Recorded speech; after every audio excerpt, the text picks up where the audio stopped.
Fox Sports. We are Baltimore. We are Minnesota.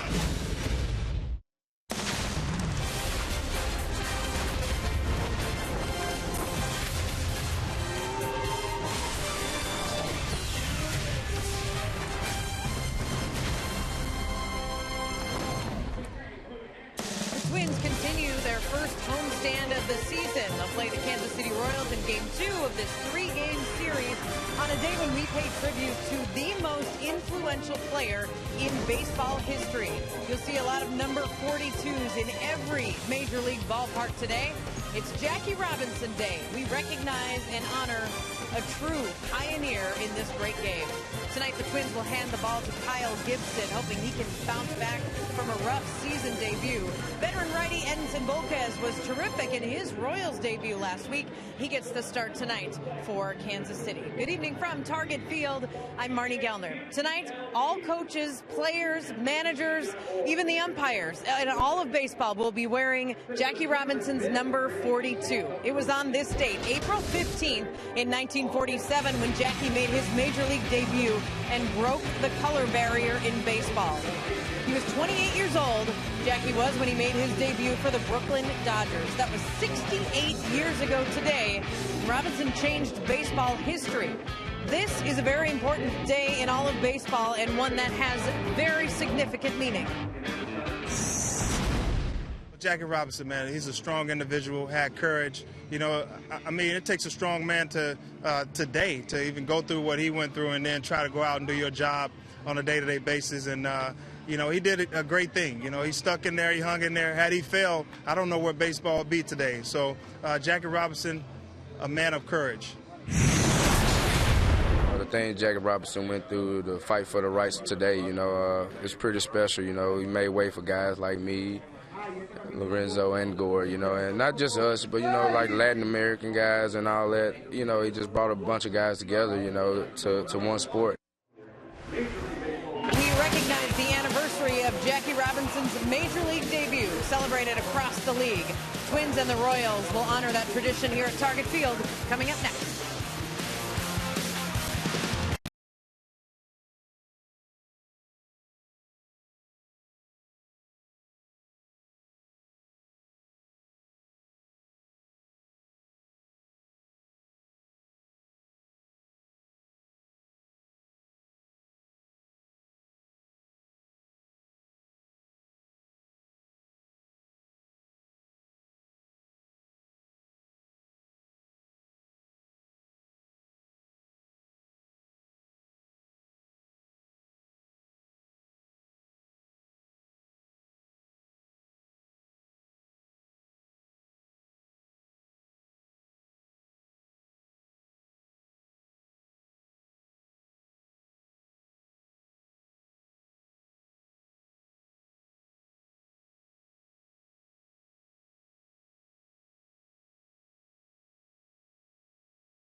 Presented by Menards.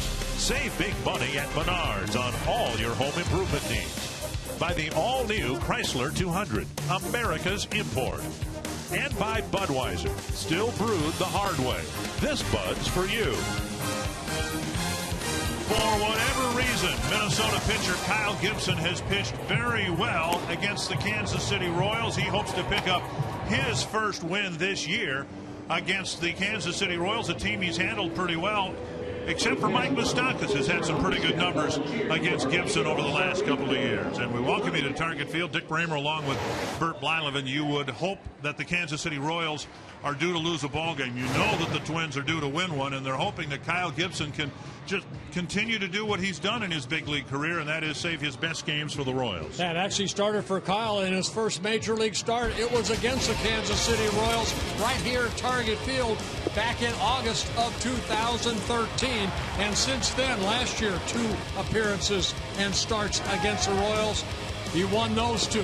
Total 3-0. Very good earned run average. Sometimes you go against a ball club that you know you have success against, and Kyle has. Well, he has not faced this Kansas City Royals team that's been firing on all cylinders like it is now. Boy, are they swinging a hot bat. A perfect 7-0 so far. First time they have been 7-0 since 2003 when they went 9-0. But batting average, slugging average, runs, 52 runs. And they're also hitting some home runs, which Kansas City over the past have never done that. Well, the Twins have not played good baseball in any facet of the game. They're hoping somehow that under the lights tonight, they can get things turned around.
Now the Twins look to own the night. Under the sun, opponents have glowed. Now the Twins must defeat the Royals in darkness. What better way to get a first win at home? Beneath the traffic of stars, the moon as witness. Your first night game to see the light. And the Twins taking on the Royals. It is the first night game of the year. And the Twins will play in Kansas City next week 3 times under the lights. And Yost is the only team managing the only team without a loss in baseball right now. It's 7-0. And the Menards batting order, different lineup because the Royals lost Alex Rios with a hit by pitch and a broken finger in the ball game on Monday. So it's Alcides Escobar leading off, Mike Moustakas second, Lorenzo Cain, then Eric Hosmer, Kendrys Morales, Alex Gordon, Salvador Perez, Omar Infante, and Speedy Gerard Dyson hitting ninth. And Kyle Gibson looking to get back on track in his first start. He did not pitch very well. That against the Detroit Tigers, only 3 2/3 innings, gave up 6 runs, 5 walks, no strikeouts in that ball game. So he's looking to get back on track here today. Twins out on the field have Oswaldo Arcia in left, Jordan Schaefer in center, Torrey Hunter in right, Blue, Santana, Dozier, Mauer, and Suzuki surrounding Kyle Gibson. Escobar, Moustakas, and Cain. And the first pitch over for a strike. Gibson, a former University of Missouri Tiger, and whether that's somehow linked to his success against the Royals, I don't know how it could be, but it is odd that he's pitched his best games, it seems, against the team that played just about 100 miles from the Columbia, Missouri campus. You know, the power of positive thinking and all that good stuff, when you face a ball club you've had success against, you go into it thinking, I'm going to pitch well because I've done well before. And then there are some clubs that you face and you go, oh boy, I'm going to run it into a buzzsaw here because I haven't pitched well against them. Well, it worked the other way in Chicago. We talked about Chris Sale's success against the Twins. He beat him again. Danny Duffy's had success against the Twins, and he beat them again on Monday. This is to center. Schaefer will play it on a hop, and it's a 2-strike single for Alcides Escobar. And that'll bring up Mike Moustakas. You know, Escobar in that leadoff spot. What you have in Escobar is a guy that can steal some bases. We've seen him over the years hitting in the lower part of the lineup, but Escobar, a guy that, you know, pretty good hitter and a guy that plays every day. Played all 162 ball games last year. A guy that Ned Yost can depend on night after night and day after day. Like Gibson had delivered that pitch where Suzuki wanted it. There's a strike called, 1 strike. And that's what happens when you're taking on a team that's swinging the bat 1 through 9 very well. You can make your pitch with 2 strikes, and the guy gets the barrel of the bat on it, lines a single to center.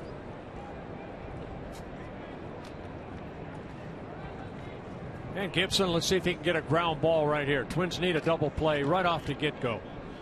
Moustakas not quick out of the box to first base. And Gibson, when he's on, he can get some ground ball outs via that good sinking fastball. Twins have an infield shift on for Moustakas. And it missed the inside corner. 1-1. Gibson, a 13-game winner last year in 31 starts, worked almost 180 innings, about a hit per inning, and strikeouts about average 4 or 5 strikeouts per 9.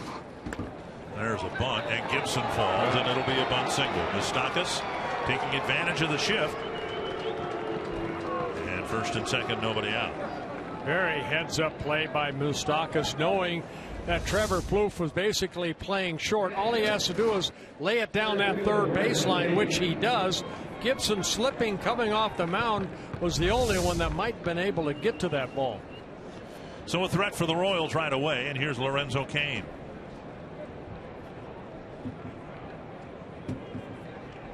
And somewhere in the Twins dugout, Paul Molitor is hoping that some of his hitters witness what Moustakas just did, because he would like some of his hitters who are shifted on a regular basis to do just that.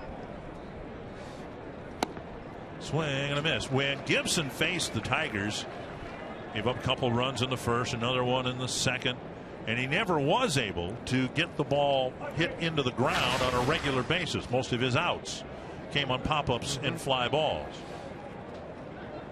You'll see that from a guy like Gibson early in the ball game, because that fastball has a little extra giddy up, and to throw a sinker you almost have to back off a little bit to allow that ball to sink. 1-1 to Cain.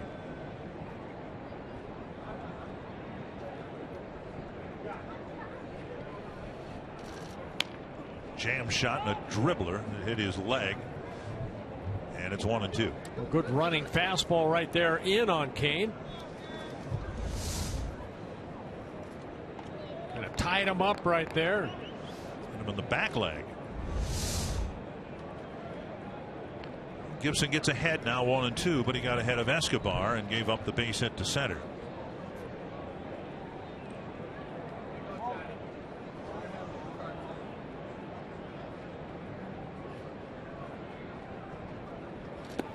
Breaking ball down and away, 2-2. Gibson's start against the Tigers was not a good one. At least tonight we're starting on time. The game that he started against Detroit was delayed by more than 3.5 hours. Didn't bother Shane Green at all. No, and it shouldn't have bothered no. Kyle Gibson. And another sinker beaten into the ground near home plate. Well, Gibson, 27 years old, 6'6", about 220. Twins #1 pick back in 2009. His major league debut came on June 29th here against the Kansas City Royals. He won that ball game over Wade Davis, who is now in the bullpen, was in the starting rotation. Gibson pitched 6 very good innings, only allowed a couple runs. That was a good move by Gibson, because just watching Moustakas, he was looking at Escobar, not even looking at Gibson, as if the double steal might be on here. And just that little move by Gibson might have deterred the Royals from trying to steal a couple of bases. Bouncer to third.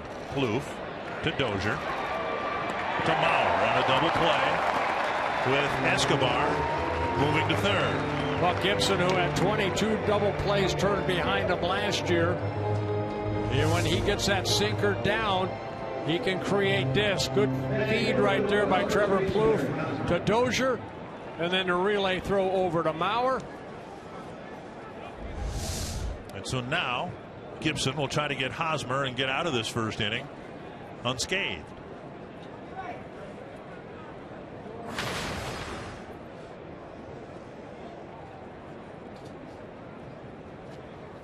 Swing and a miss.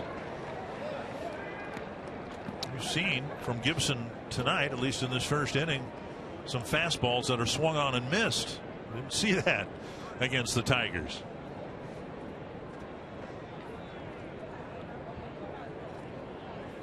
Fly ball to left. Arcia retreating. And a good job by Gibson after a pair of singles start the first inning. The Royals come up empty-handed.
Home win after a disappointing, to say the least, opening night performance, opening day performance on Monday. The Menards batting order. Danny Santana leading things off. Torrey Hunter moving down to the second spot in the batting order. Mauer third. Dozier, the cleanup batter. Kenny Vargas, Trevor Plouffe, Oswaldo Arcia, Kurt Suzuki, and Jordan Schaefer. And over the winter for the Kansas City Royals, that they lost their kind of main guy in their rotation, that being James Shields, so they went out and signed Volquez to a 2-year contract with an option year, making his second start. His first one very good against the Chicago White Sox in Kansas City. 8 innings, only 4 hits allowed, 1 run, 1 walk, 5 strikeouts. Danny Santana to start things for the Twins. And he takes strike 1. Volquez, a guy that will establish his fastball early, hard breaking ball, big curveball, and a very good changeup.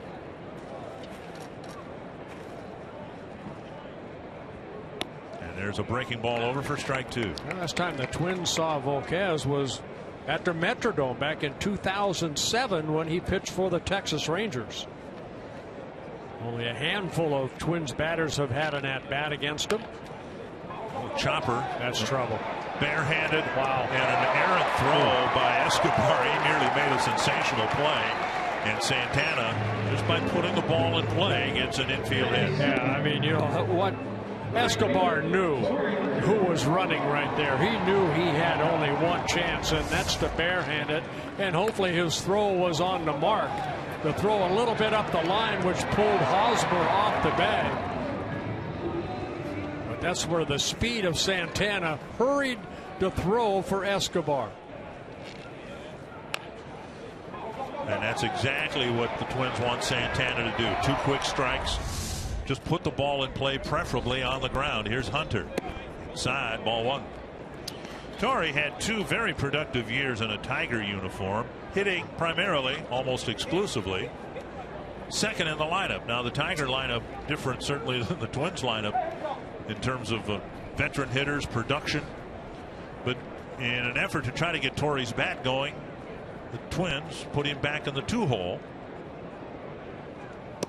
Inside again, 2-0. Yeah, kind of switched Torrey Hunter and Brian Dozier. Of course, Dozier led the club last year with 23 home runs. So, you know, maybe it's Brian that will be able to pick up a lot of runs. Torrey's job right here, which we saw him in Detroit a lot and over his career, shoot the ball the other way. Hopefully Santana could get to third. 3 times a fastball in tight to Hunter, and it's 3-0.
He was the ultimate game changer. Broke the color barrier in baseball on this day in 1947. 1949, he was the National League Most Valuable Player, inducted into the Baseball Hall of Fame in 1962.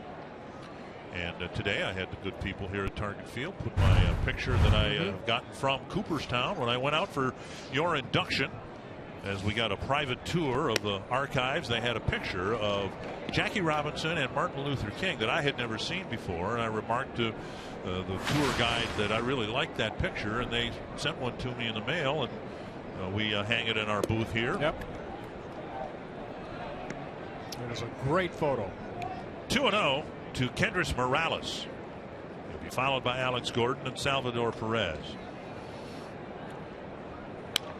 Twins shifting Morales. He's less apt to drop down a bunt as Moustakas did, because he has swung a very hot bat, including his second home run of the year here, into the upper deck in right center field on Monday. You know, you look at well, let's say Oswaldo Arce, and he's really busy with his hands and the bat as the pitcher's winding up, and it hasn't worked real well for him. And you look at Morales, and you look at all the hand and bat movement as the pitch is swing and a miss. Gibson strikes him out, but obviously it's worked for Morales quite nicely, and Arce hoping to get to that level at some point. Well, it's a matter of getting ready, get set. You could do all that other stuff. And Kyle Gibson is tonight's DraftKings player to watch. Play daily fantasy baseball for free on DraftKings.com, the official daily fantasy partner of Major League Baseball. Enter promo code Twin City. One down, and now here's Gordon. I always think of, you know, where Alex Gordon is pretty set. You know, right. He has that hand up. He doesn't have a lot of movement. I think of Gary Sheffield, how he used to, you know, move his hands around. But once that ball is delivered toward home plate, they all have that one spot where they get to and then explode from that spot. Flop into center field, a base hit for Gordon. He'll take all of those he can get coming into the game at 0-63. Yeah, just one hit in 16 at bats with a ball club that is 7-0, and he's kind of been one of the leaders over the years as far as average and RBIs and clutch hits. A one-out single here, and now Salvador Perez. Perez in particular has had a tough time against Gibson, just 1 for 9 with 4 strikeouts. Well, we'll have Roy Smalley up here in the 4th inning to talk specifically about Danny Santana and shortstop, so we can ask him about that too. And Roy, one of the better switch hitters of his era. And a first pitch strike. Gibson throwing a lot of those. You know, you go down early and you watch, which I was here about 2:30 watching, you know, Torrey Hunter and Arcia taking early batting practice, and you watch how everybody stands in that batter's box. They all stand differently. There's not a set way to stand to get to that comfort zone, more or less. Another foul beaten into the ground. You know, Perez has that little bit of open stance when he gets into the box, but once that ball is delivered, that left foot kind of goes toward Gibson and the pitcher's mound. In back of the box, hunched over a little bit. Suzuki really setting away, and that breaking ball missing down and away. 1-2. Perez leading the team with 3 home runs. The Royals in 7 games have 10. It's the first time in their club history they've hit 10 home runs in the season's first 7 games. This from a team that last year hit the fewest home runs in baseball, just missing the inside corner 2-2. Hit 95 home runs all last year.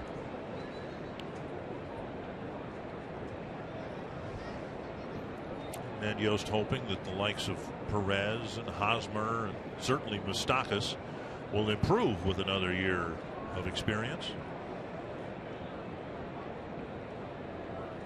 On the ground, Santana to Dozier, low throw, and Dozier with a nice catch took his time. Gibson has his second ground ball double play, and the Twins have a 1-0 lead.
It's 1-0. I'm Marnie Gellner. Tonight, Minnesota is facing Edinson Volquez, new to the Royals, but a veteran in this league. And I asked hitting coach Tom Bernansky 3 things to know about Volquez, a little scouting report. First thing Bruno told me is we are going to be more productive tonight. So far, he's right. Said our goal is to be more disciplined, make better decisions, because Volquez is going to want to throw off the plate, so we can't chase. And finally, Bruno said we have to keep it simple. That might mean working out a walk to let the guy behind you get a big hit, but Dick and Bert, the big thing Bruno said was we can't try to hit a 3-run home run when there's nobody on base. Thank you, Marnie. And, you know, we were talking last inning, Dick, about, you know, the shift.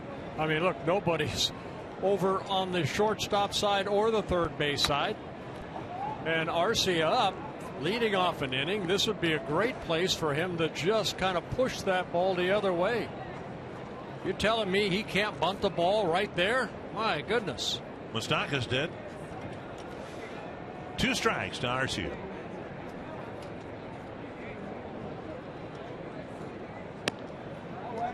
Well, it looks easier said than done, but you know, you come out early, you take batting practice, and I think you're, you know, to kill all this shift stuff is hitters, especially leading off an inning.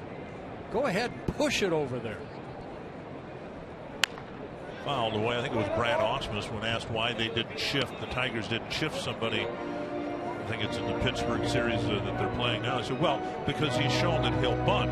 Well, there you go. That's the solution to the shifts. The other day, Arcia hit a hot ground ball that would have been into the hole and right, except it was right at the third baseman. Right where Infante is playing now. And now Escobar has a long run, but like Kane, he gets there in time to make the catch one away. Only infielder on that side. He makes the catch. A limited number of season tickets are now available in the Delta Sky 360 Legends Club. Experience all 81 games in the always comfortable Legends Club. Enjoy padded seats, unique food items, in-seat service, and everything that makes the Delta Sky 360 Legends Club the perfect combination of luxury and baseball. Learn more about package options by visiting twinsbaseball.com or by calling 833-TWINS for Legends Club season ticket information. Here's Kurt Suzuki. And a ground ball hit right to Infante. And Suzuki's quickly retired, 2 away. And that will bring up Jordan Schaefer. Speaking of Brad Ausmus and the Tigers, might be a little concerned about Justin Verlander today. Verlander was supposed to pitch 4 innings in a simulated game, and he shut it down after 3 innings because of shoulder fatigue. He says nothing hurt, but he felt fatigue in his shoulder, which would suggest that he's a good little ways away from, I think, rejoining the Tiger rotation. Schaefer takes up and away, ball 1. You know, it's a triceps. That's where a little tight on him, and all of a sudden you start favoring that, and you put more pressure on something else, whether it be the elbow or the shoulder. That's probably what Verlander's going through right now. Schaefer takes ball 2. Tigers leading the Pirates 1-0 in the series finale in Pittsburgh in the 6th inning. 5 in a row set down by Volquez, who gave up a couple of hits and a walk to the first 3 batters. Down the middle of strike.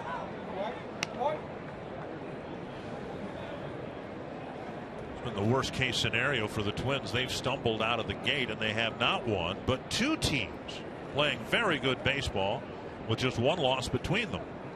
Swing and a miss, 2-2. Good changeup right there.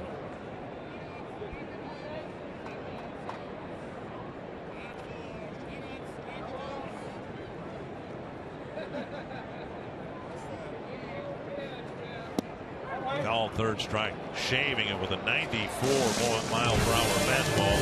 He flips the corner in a quick bottom of the 2nd.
Link, your link to what's next.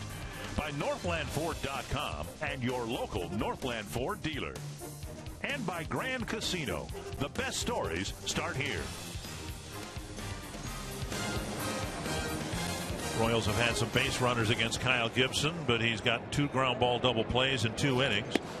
Omar Infante takes strike 1. It'll be Infante, Dyson, and Escobar in the Kansas City third. You know, it's been nice to see from Gibson so far, like you mentioned, Dick, some base runners, but he's able to get that ground ball off of the bat of the right guy to turn 2 double plays. Dribbler, and Suzuki has plenty of time to make the play. Not just the balls put in play, but the foul balls have been choppers right around the plate. Now that little number in front of home plate for an out. Dyson in the lineup because of what happened yesterday. J.R. Graham's first pitch hit Alex Rios in his left hand. He ended up with a broken pinky finger. Yeah, he stayed in the ball game and fractured that left hand, so he's going to be out a while, which is a big loss to the Royals. But very nice to have a guy like Dyson that's able to get right back in that lineup. He kind of came out publicly and said, you know, he's a little disappointed he's not playing more. Yesterday, or excuse me, Monday, he got his first at bat, got a base hit. So now he gets an opportunity to play the speedster, keep him off the bases. On the ground sharply to Dozier. 2 down. The 2 batters the Twins hit on Monday, Brian Dunsing and Graham hitting Rios. Royals have been hit 12 times in the 7 games so far. Time now to take a look at our carsoup.com trivia question.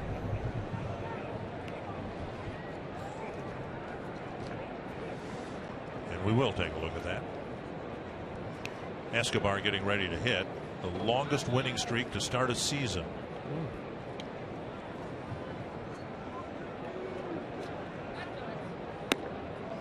I think there's a guy in the ballpark who has a personal connection to that. That's my guess and hint.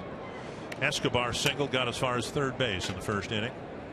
Inside, 1-1. That's the pitch right there that Neil Allen's been working with all the Twin starters. You get ahead and then you make sure that the hitter knows you will get busted inside. Well, work hard inside, and that ball just ran in on Escobar. Missing inside again, 2-1.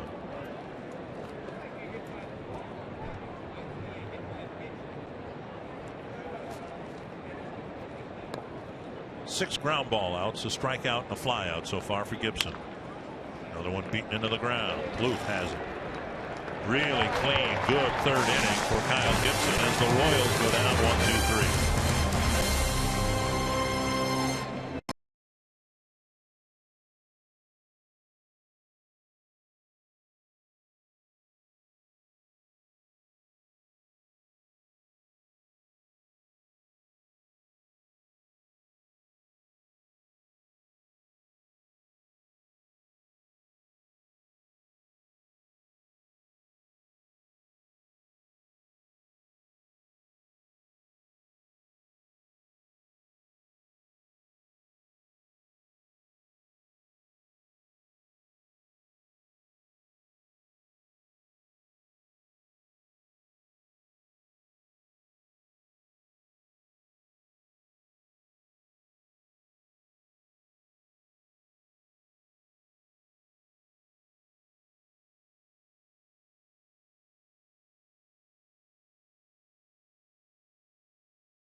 Cities uses running to inspire girls to be healthy and confident.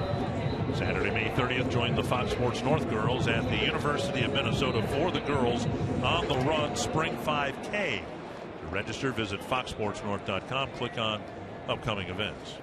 You used to do a lot of running when you played. Do you do any running now? I run to the refrigerator and back. Okay. All right. So I guess, yeah, that could be running. Okay. You used to do a lot of long distance running. Yeah, I'm guessing your refrigerator is pretty close to your lazy boy. Very lazy. Very close. No, with the hip and everything, I was told not to. So really? Yeah. Here's Santana. Plus, I'm 64 years old. Where am I going to run to? Not even if somebody was chasing you? Wow, then I could probably run. Santana had an 0-2 count in the first inning, and he just simply put the ball in play, a slow nubber. And he ended up getting an infield hit and scoring the only run of the game so far. Foul tip, and Perez hangs on, and Santana's gone in 3 pitches. Both starters got off to a rough start, and both have really settled very nicely and quickly into a groove. Volquez is a strike thrower, as Kyle Gibson is here tonight. So Volquez picking up his second strikeout. He struck out Schaefer to end the bottom of the second. Torrey Hunter drew a 5-pitch walk, ended up at third base by innings end, and he takes a breaking ball, strike 1.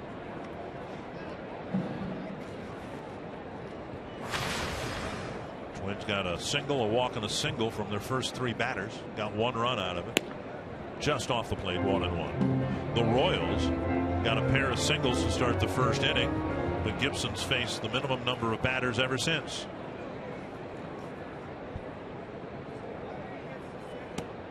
2-1. Changeup missing right there. Volquez, I mentioned before, James Shields no longer with the Royals. He was kind of one of their main innings eaters. So they went out and got this guy right here, who you mentioned before, 193 innings last year for the Pirates, 13 wins. And he throws a 2-1 changeup. Went through that Tommy John surgery back in 2009. Was also suspended for 50 games for the use of PEDs. But they feel that this guy can kind of not fill the shoes, but kind of do what Shields did in the rotation. Popped up down the right field line. Dyson retreats toward the corner. 2 down. And then we'll bring up Joe Mauer, who got his first hit today in his first at bat. In fact, he's picked up a hit in every game but 1. Yeah, Joe, so far in this season, early season, 7 hits and 8 at bats. All of them singles for 8 games. Total of 8 hits in games. And again, Mauer has shown the ability to pull the ball more frequently and with more authority than he did at any time last year. All the hits have been singles. And of course, the Twins are hoping that eventually some power will reemerge to his pull side. This one hit well to left field. Gordon going back, and he's there to make the catch. Hit it to the wrong guy again. He has been robbed of many hits by Alex Gordon over the last couple of years, and Gordon makes a warning track catch here in the 3rd.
so far as we move to the fourth inning. Happy to join former shortstop Roy Smalley to the booth. We'll be working with Roy a lot over the course of the season. Nice tie. Thank you. Thank you. Let's talk a little bit about Danny Santana. He had one ball hit to him, started a double play with a ground ball.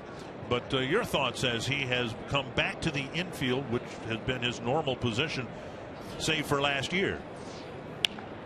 And a flare to left, a base hit. And Moustakas has a pair of singles and a leadoff hit here in the fourth inning. You know, Danny, the last time he played shortstop was in Double-A in 2013. I mean, he played a few games in Triple-A, but in 2014, and then he was called up to big leagues, and he was made a center fielder.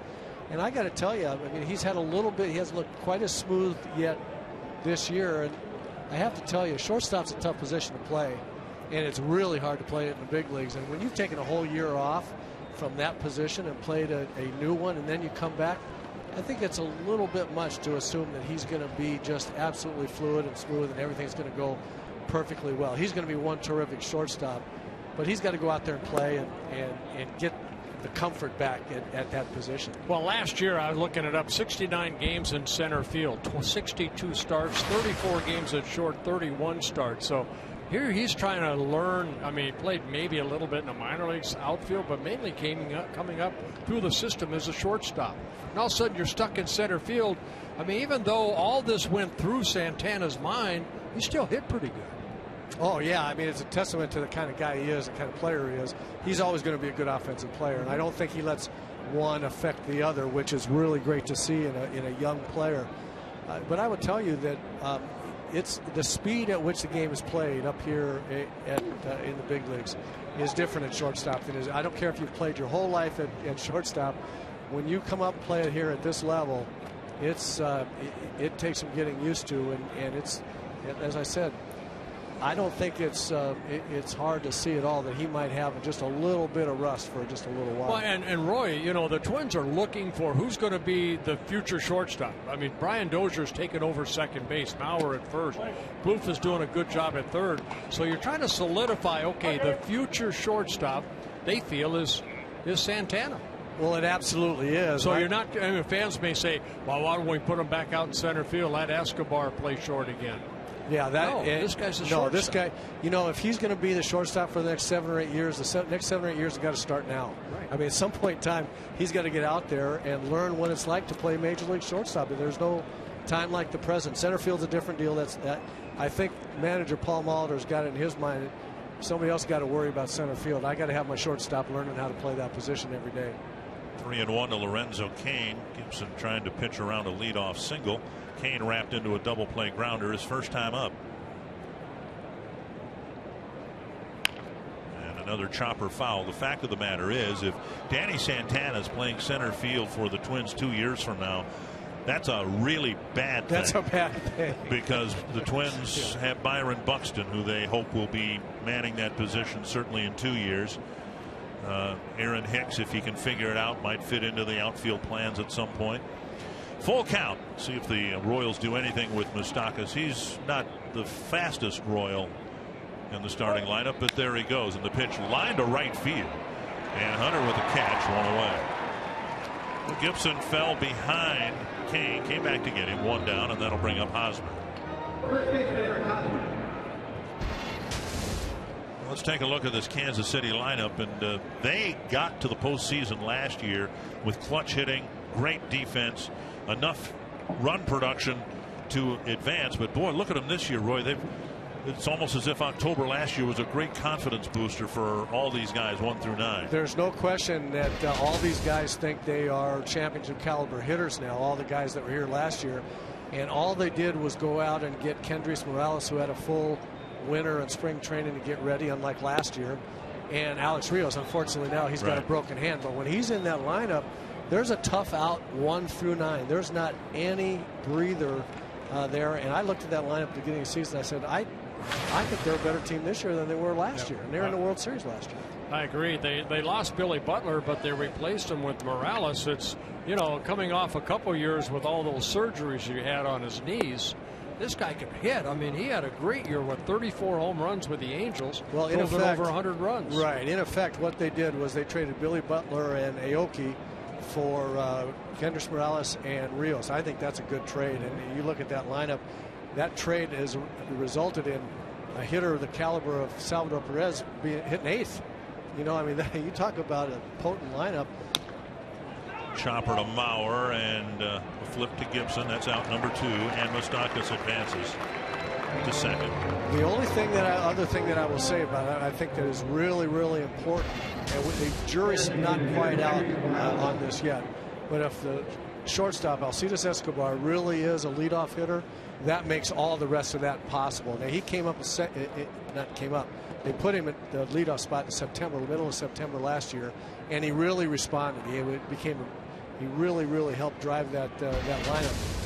That's where he is again now. And Ned Yost, as we look at him, is thinking if Escobar can be my leadoff hitter, I don't ever have to experiment with Alex Gordon in that spot anymore, right, or Infante or anybody else. I can move everybody back down the lineup where they should be. And so he really makes that possible. Slider down and in, and it hit Morales. He's the 13th hit batter for the Royals.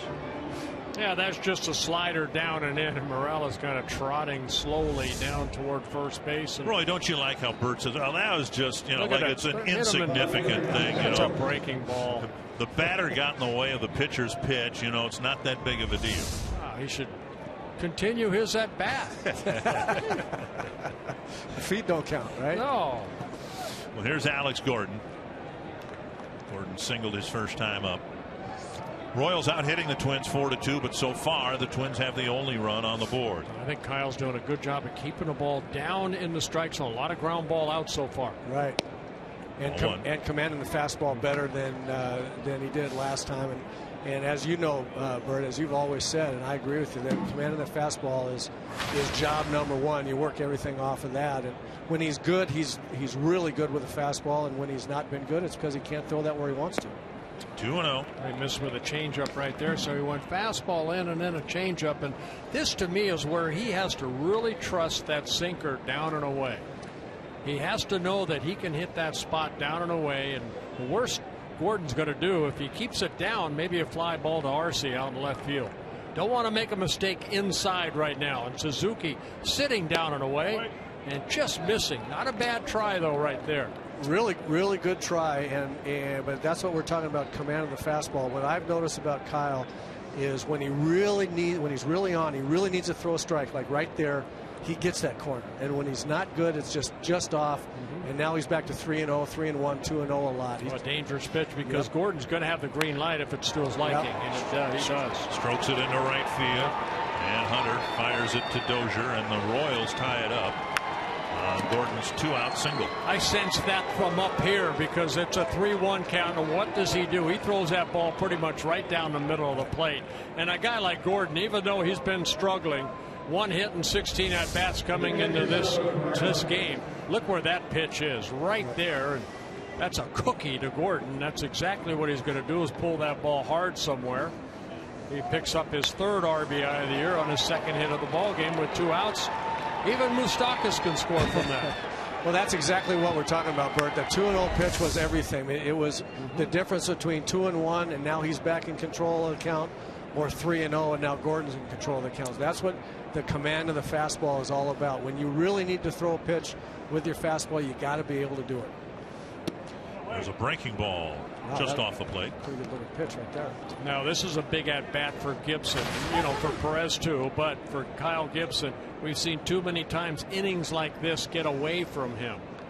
So this is where he has to do a good job at damage control. Royals will tie it at 1 apiece. No more runs right here. This is a big out. To center, Schaefer. We got a man there. Makes the catch. 2-out single for Gordon, ties the game. Our thanks to Roy Smalley. We'll hear from you in the postgame show. Roy, thank you. Talk to you later, guys.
moment on this date in 2000.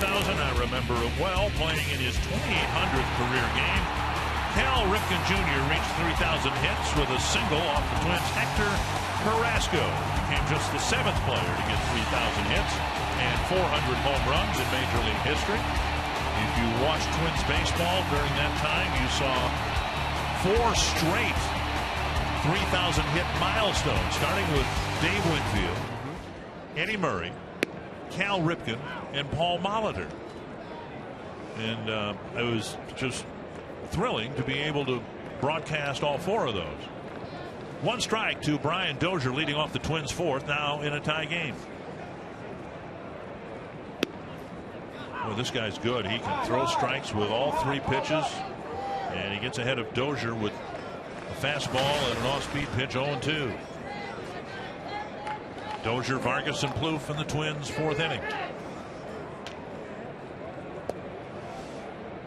Volquez has kind of been around the block a little bit, though. He signed with the Rangers, came up with the Texas Rangers, then had his best seasons with the Cincinnati Reds, kind of went through the Tommy John surgery, and then the last 4 teams he's played for, the Padres, Dodgers, last year the Pirates.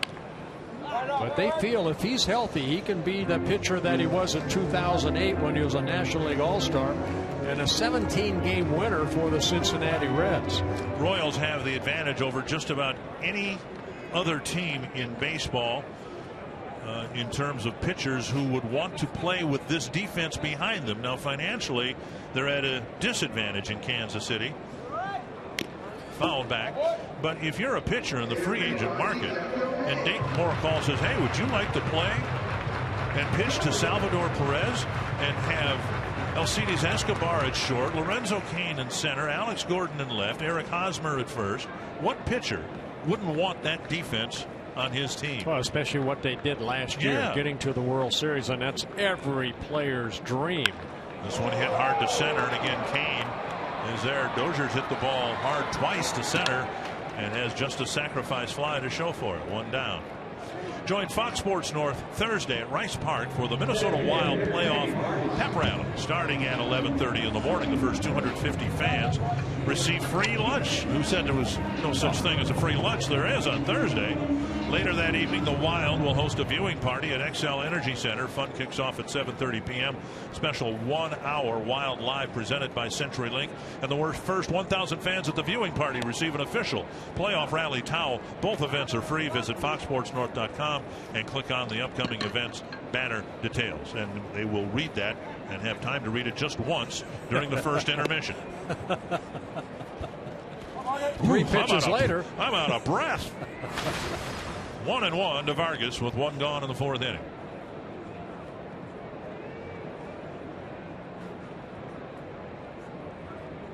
Swing and a miss on another off-speed pitch. Good changeup right there.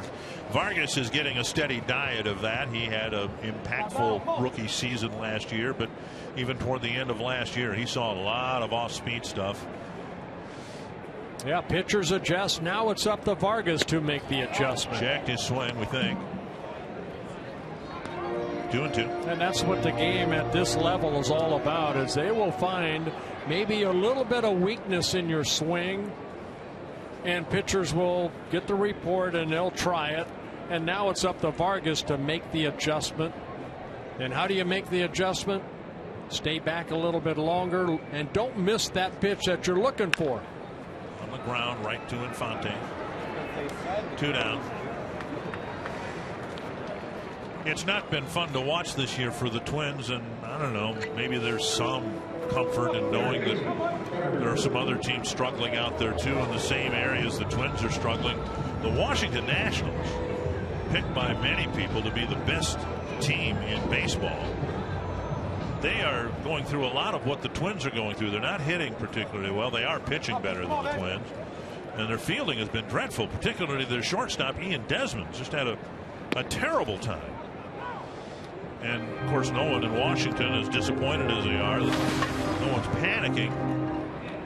And similarly, I don't think anyone is panicking with the Twins, but they're very disappointed in how they played. And Plouffe with a soft line drive either a knuckler or a spinner off the end of the bat, and he gets a 2-out single here in the fourth. Well, that ends a little streak that Volquez was on. He retired 11 straight. So Poof gets his first hit, third hit for the Twins. Twins know all about Shane Green. He pitched a great game against them in Detroit and did again last night in Pittsburgh. Adrian Gonzalez has been red hot for the Dodgers. The Kansas City bullpen has not given up a run yet this year. Similar streak put together, granted, at the minor league level. The Rochester bullpen, the Twins AAA bullpen, didn't give up a run until today. Got guys like Michael Tonkin, Ryan Presley, Lester Olivares, Stephen Pryor been very dominant at AAA. Volquez gets ahead of Arcia, 1 strike.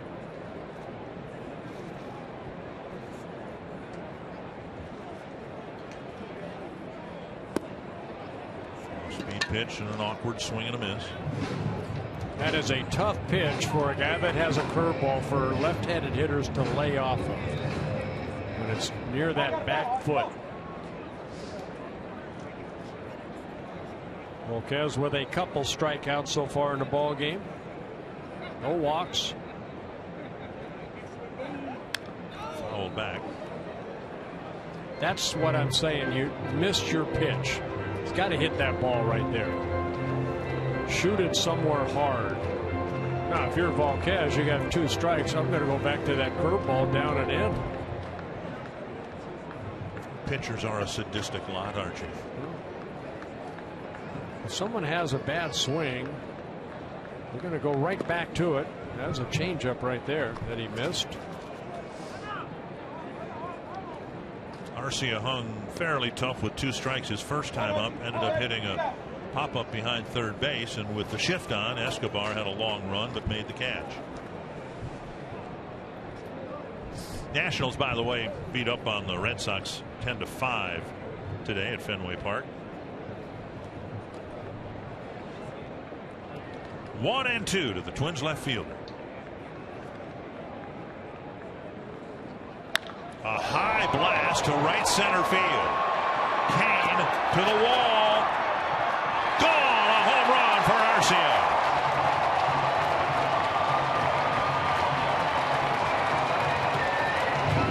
First home run for the Twins this year with a man aboard, and it's 3-1. Volquez made a mistake right there. That was a high fastball, and Arcia did not miss it. He made him pay for it. Ball rode on the outer half of the plate. Arcia's swing, he is so strong. And this ball just makes it into the first row. Yeah. For a 2-run home run. There might be some discussion in the Twins dugout about running out of the box on a ball that barely made it over the wall. 1-0 to Kurt Suzuki. Grounded out on the first pitch he saw in the second inning. This one hit to center, and Kane glides over to make the catch. A 2-out single backed up by a 2-out home run by Arcia. The Twins are back in front.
first pitch of the top of the 5th inning. A swing and a miss by Omar Infante. He'll be followed by Gerard Dyson and LCD's Escobar.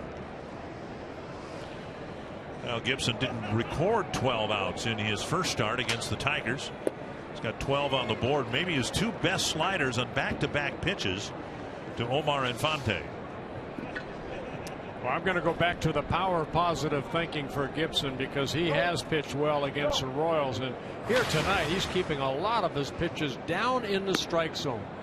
That ball high just kind of show him a fastball, maybe come back with that slider again.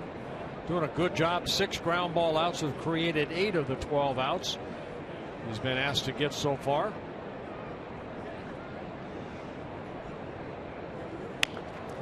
Breaking ball, pulled foul. That hung inside a little bit. You know, Neil Allen, the pitching coach, I've talked with him privately, when I've heard him on an interview, when he's been quoted in the paper, he talks about one of his key points in trying to have a more effective pitching staff, changing the eye angle. And I thought about that on the 0-2 pitch that was just something 88 miles per hour. Nobody was going to swing at it, but it came across shoulder high, and then Gibson trying to get the ball back down, and I think that's what the pitching coach is talking about, isn't it?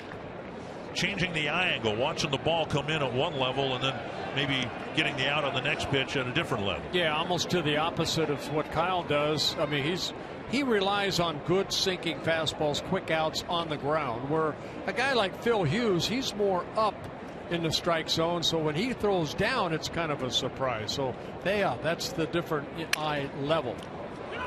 And Gibson a little late in covering the bag, but he got there just barely in time. Boy, I don't know who was screaming, either in the dugout or on the field, yelling at Kyle Gibson to get over there. I heard it all the way up here. Might have been Neil Allen. But this ball kind of get jammed on Infante, and Joe Mauer does a good job of feeding Gibson, and then Gibby able to get that foot on the bag before Infante can. Little late getting over there, but first out. 1 down, and that'll bring up Dyson, who had a ground ball to Dozier's first time up. There's Neil Allen, longtime minor league pitching coach, AAA pitching coach with the Tampa Bay Ray organization. Given a lot of credit for Dyson with strike 1. Well, what's nice about Neil Allen, Dick, I don't mean to interrupt you, is that he started at the major league level. He was a closer for a while at the major league level. He's kind of gone through it all. A lot of good years with the Mets. 1 strike.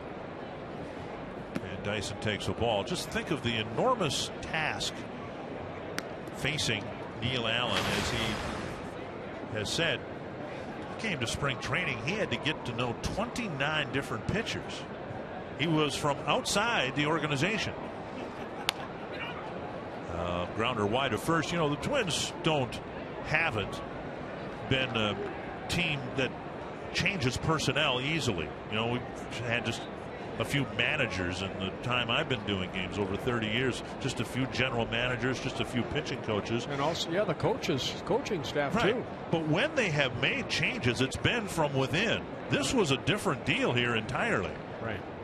Swing and a miss. Dyson strikes out, 2 down. Yeah, name tags were very, very important in spring training for Neil Allen. Gibson picking up a strikeout. That's his 2nd of the ball game. Take a look at today's Pepsi fans of the game. Came here to watch a Twins victory. Let's hope that they leave. Well, it's with smiles on their face. So far, been a much better ball game, manageable ball game. Here's Escobar. Strike 1. Check swing again on a slider.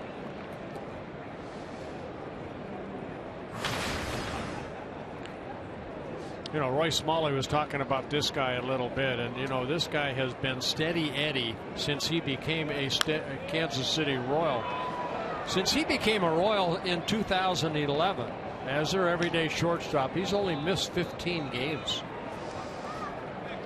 Last year played in all of 162. Came over in the Zach Greinke trade from the Milwaukee Brewers, along with Kane, who's playing center field. And an 0-2 pitch hammered into right field. Escobar reaching across the plate and spanking a 2-out single. Escobar getting his second hit. Mike Moustakas has a pair of hits and has scored the only Kansas City run so far.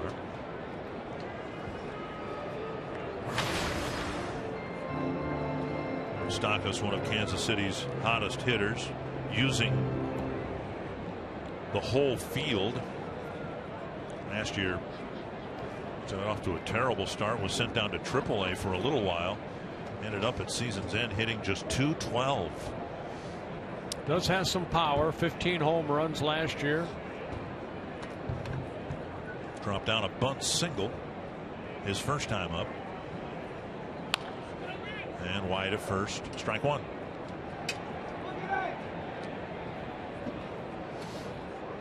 Yeah, Moustakas 26 years old. He was a Royals #1 pick in 2007. Second pick overall, David Price was the #1 pick overall in the 2007 draft. One strike. Moustakas signing out of high school, Chatsworth High School in the LA area. And a strike over the inside corner. Played against Trevor Plouffe a lot in their schoolboy days in Southern California. So what's he do today? Bunts in front of Plouffe for a base hit. 2 strikes now, with Gibson trying to get his team off the field with a 2-run lead in the 5th.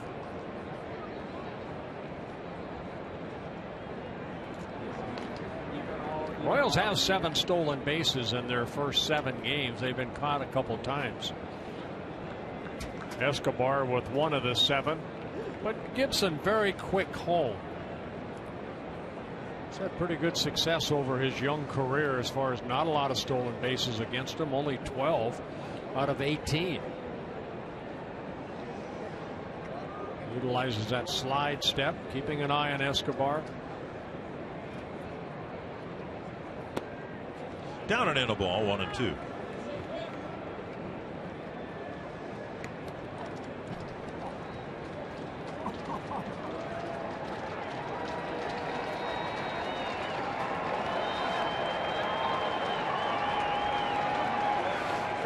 Gibson making his 43rd career start, 15 wins, 17 losses, and 3 of those wins coming against the Royals. Runner goes, and Moustakas swings over a breaking ball.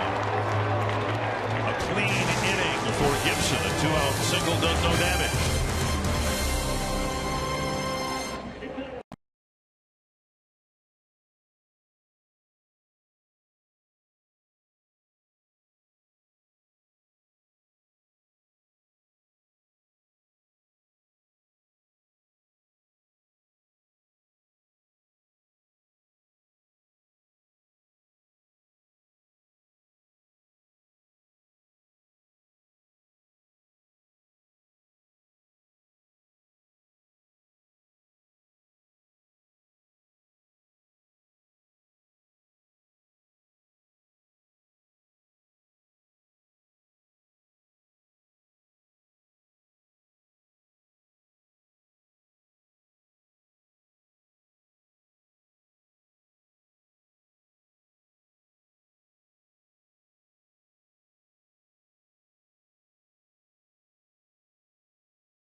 take the lead here at Target Field. We start the bottom of the 5th inning in the Minnesota Lottery Winners Circle, and we have $100 worth of scratch-off tickets today. They are going to Doug, who lives in Austin, Texas, but grew up in Minnesota in the Albert Lee Stewartville area. And Doug comes back here to Minneapolis every year to visit his doctor and to have his scans, which showed today that he is once again cancer-free. A leukemia survivor, 4 years now cancer-free.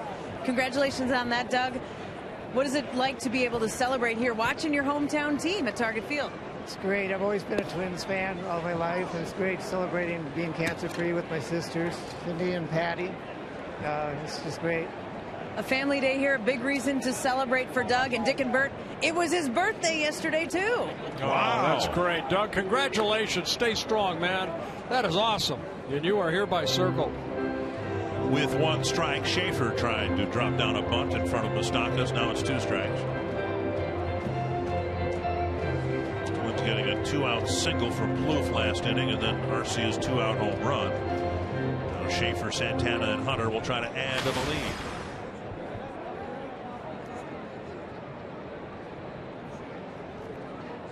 Outside. Well, Kez with 62 pitches so far. He's been able to get ahead. Strike 1 on 15 of the 18 batters he's faced.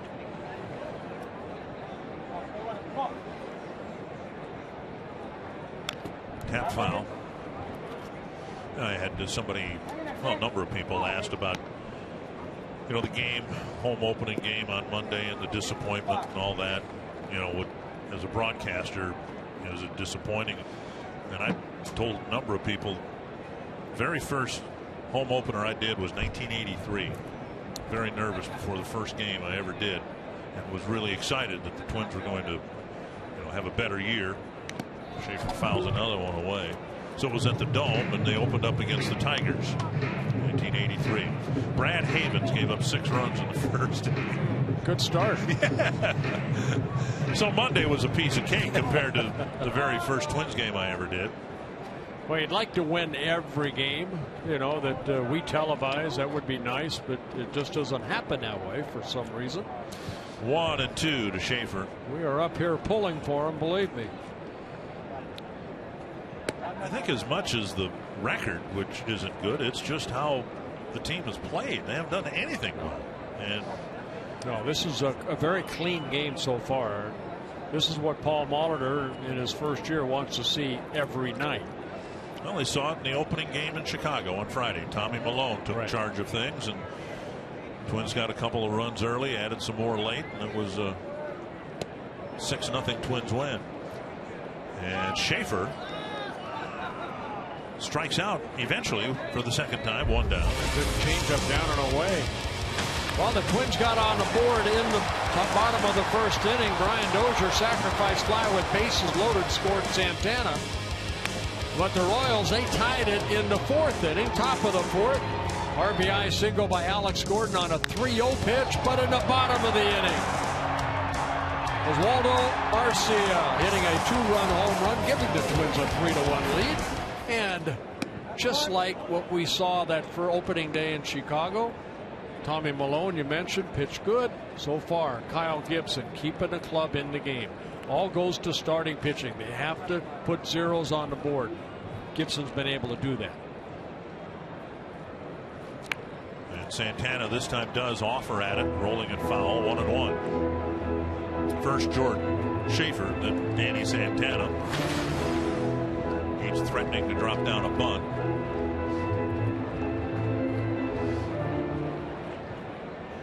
Moustakas about as good a third baseman as there is in fielding bunts. Swing and a miss, and it's 1-2. There's that changeup again that just tails down and away, the same pitch that struck out Schaefer. Volquez with 3 strikeouts in the ball game, no walks. Excuse me, 1 walk. And he strikes out Santana, 2 down. Strikeout number 4. That'll bring up Hunter with 2 gone and the base is empty. Over his career, Volquez has struck out about 7 per 9 innings worth of work. Good sink on that pitch.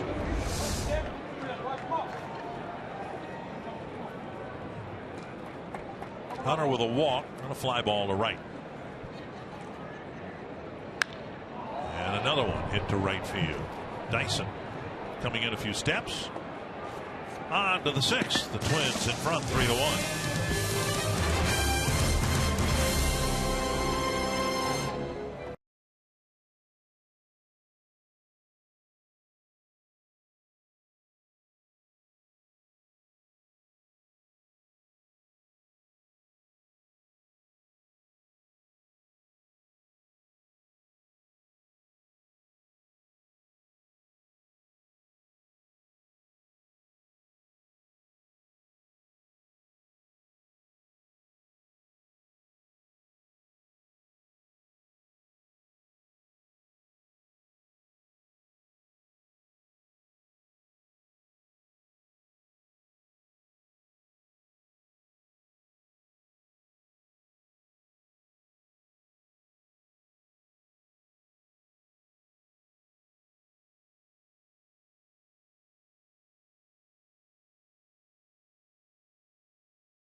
I don't have anything nice to say about Gibby.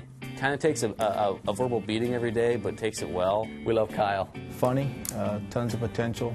Power sinker. A great slider. He's going to be a pitcher of the biggest for a long time. Gibson is one of the young pitchers that I think is really going to have a great season this year. And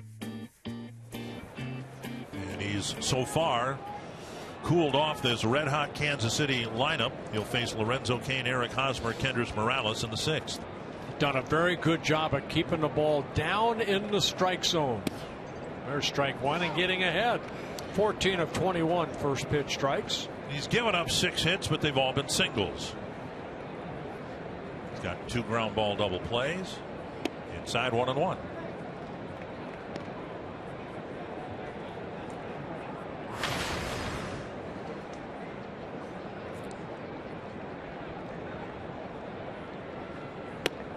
Missing inside again. Gibson from the state of Indiana. The Twins have high hopes for another Indiana native, Alex Meyer, who struggled today in his start for Rochester. 3-1 now. Myers simply walked too many people in his first 2 starts.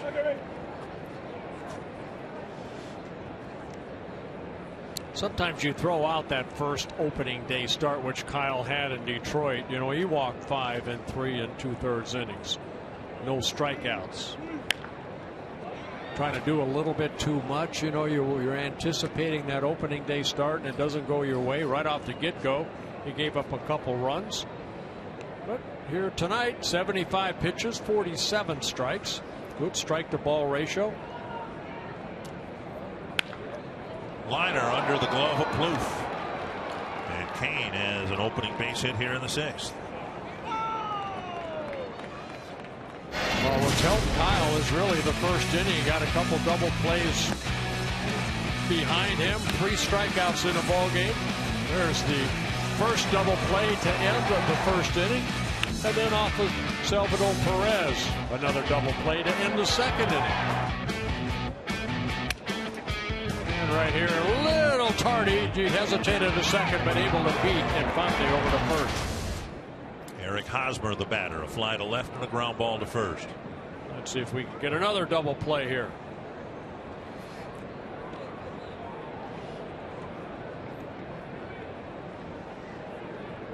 Cain a stolen base in 2 attempts this year for the Royals.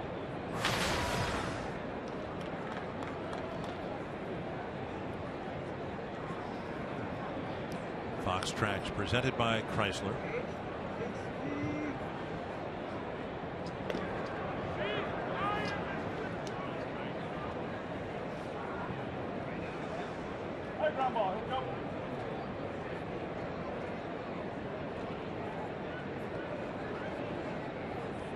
Royals have their third leadoff single. Strike called with Hosmer backing out of the way from that pitch.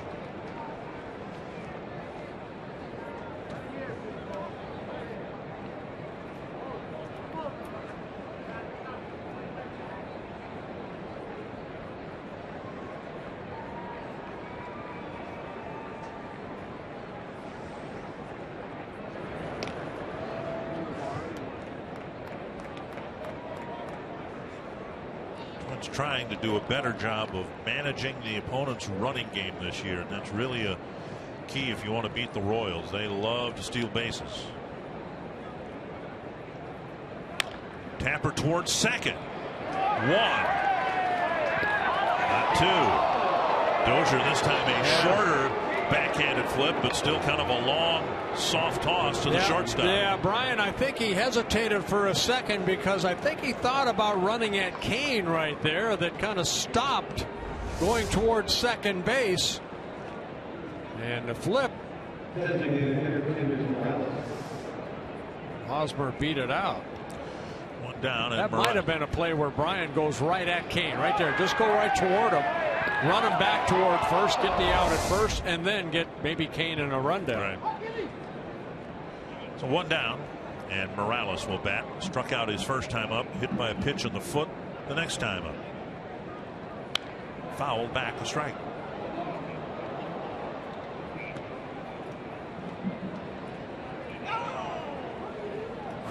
Depending on what type of year Morales has, of course, but he may end up being the example agents, teams use for what shouldn't happen to a player when they reject a qualifying offer. The Twins signed Morales last year after the deadline that no longer would cost them a draft pick. And all that meant for Morales was more idle time, and he never was able to catch up. Right. Twins signed him in June. So he missed 3 months of the season. 1-1. Slap foul. Yeah, I mean, what I'm saying 3 months, I mean spring training, getting ready for April and May, and you know, he never really got into that groove. But you know, I just think he's going to have a good year for the Royals. You know, if he can get back to where he was when he was with the Angels, his best season in 2009, 34 home runs, drove in 108 runs, and hit .306 in 152 games. If he can get back to where he was with the Mariners 2 years ago, he had a really good year for Seattle. They're the club that offered, made him the qualifying offer. He rejected it because he thought he would be able to get a bigger and longer contract elsewhere. 2-2 to Kendrys Morales. Twins up a pair with one out in the sixth. And now 3-2. But I think we've seen it come into view again this year. Come out of spring training, and generally pitchers are ahead of the hitters. Well, now imagine a hitter who's in June where everybody else was in April, and these pitchers are, you know, loosened up and in midseason form. There goes the runner, and the pitch chopped towards second. Dozier got a high hop, has plenty of time to look around and throw out Morales. Hosmer advancing to second base. And another ground ball out for Kyle Gibson. And that'll bring up Alex Gordon. So 9 ground ball outs to go to 3 fly ball outs for Kyle. Paul Molitor's had too many games this year that he really hasn't been able to manage. You know, game like Monday, you just try to survive it somehow. Now the team with the lead. Gordon, the batter, with 2 out and a man at second. I'm There's a nice block by Suzuki. I'm a little surprised the Twins did it in his other at-bats as well. But the Twins have a rather extreme pull shift on for Gordon, who's always struck me as a guy who uses the whole field. Right. But they have their charts. They know where he hits. And it might be different with a left-hander than it is a right-hander. Santana pulled over on the first base side of second base. 2-0. 86 pitches for Gibson as he hopes to wrap up business here in the 6th.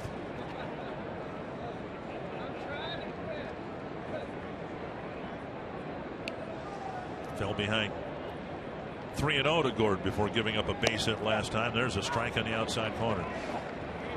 That's the pitch when Roy Smalley was here. I said, you know, that's the pitch you have to rely on, is that sinker down and away. And he just missed, fell in his last at bat, fell behind 3-0, but then threw him a cookie right there. You can't make a mistake here. You already made it once. On the ground, hit right into the shift. Santana, the shortstop, has it. That ends a good inning for Gibson in the 6th, pitching around a leadoff single with the Twins bat in the bottom of the inning. Joe Mauer will lead things off.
At your local Toyota dealer. Toyota, let's go places. By Sanford Orthopedics and Sports Medicine, for the everyday competitor in all of us. And by McDonald's. I'm loving it. Been a good ball game for the Twins. Joe Mauer with a single his first time up. Twins got a run on the first, 2 on the 4th. They lead it 3-1. It'll be the 3, 4, and 5 batters. Just different 3, 4, and 5 batters than what we've seen. Bauer, Dozier, and Vargas. On the outside corner, a strike.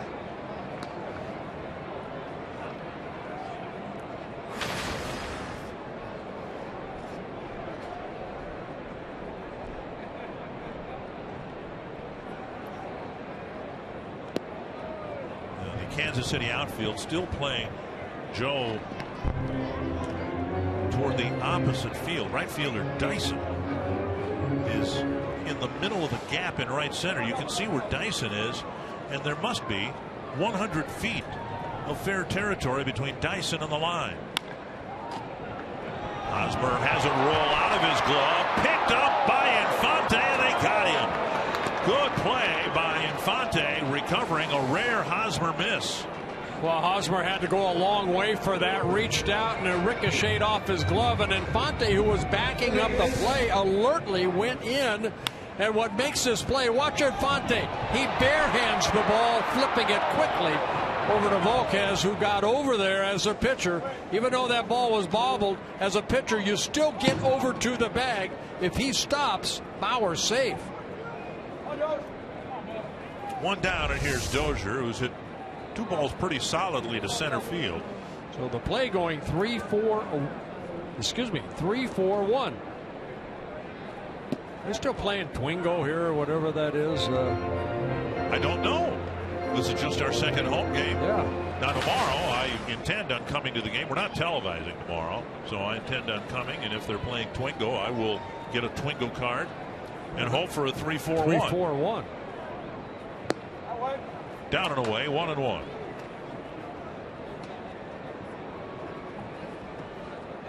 Twins started the first inning with a bases loaded, nobody out situation, and Dozier hit one to spot of the field that we thought was going to result in an extra base hit and a multi-run hit, swing and a miss. But you look at how the Royals kept the damage to a minimum, and you're always talking about damage control. Kane made a catch that not many center fielders would have made. He covered a lot of ground to get there. The inning ended with Moustakas making a really nice play on a little number. So sometimes it's not just the pitcher's job to limit the damage in an inning that can blow up. It's the guys out there with the glove, and that's what Kansas City does so well. Well, they were saying that Volquez's first start against the White Sox, that there were 3 or 4 great plays behind him, and a couple of them by that center fielder, Kane. Swing and a miss, and Dozier strikes out, 2 down. That'll bring up Kenny Vargas. Star Wars Night is May 4th at Target Field. Special ticket packages are available that include a Hughes The Force bobblehead. That's a Phil Hughes bobblehead. A glow-in-the-dark lightsaber. Ticket packages are limited. The only way to get a bobblehead is through these ticket packages. So get your tickets today at twinsbaseball.com. Hughes the Fourth. Here's Vargas 0 for 2. And that might be the last fastball he gets. Got ahead with a 93-mile-per-hour fastball at the knees.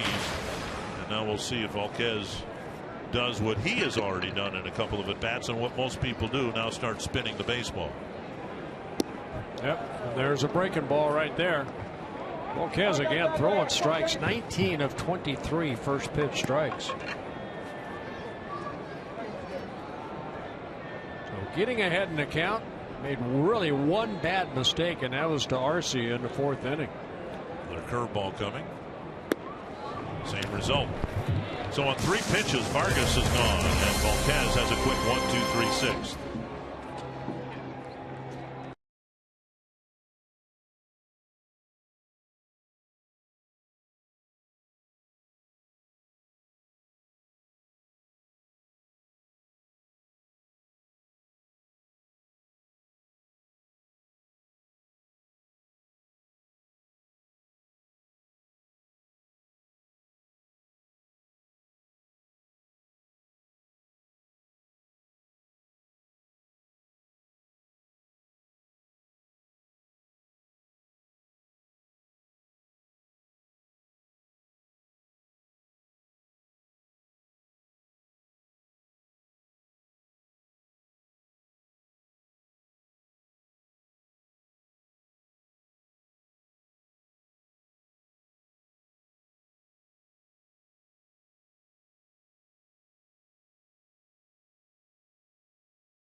No story of the game. Well, Brian Dozier with bases loaded, nobody out. It was Kane who made a great catch, but Danny Santana tagged up. Twins took a 1-0 lead, but the Royals tied it thanks to Alex Gordon's RBI single in the 4th inning. And in the bottom of the 4th inning, Arcia with a 2-run home run off of Boston.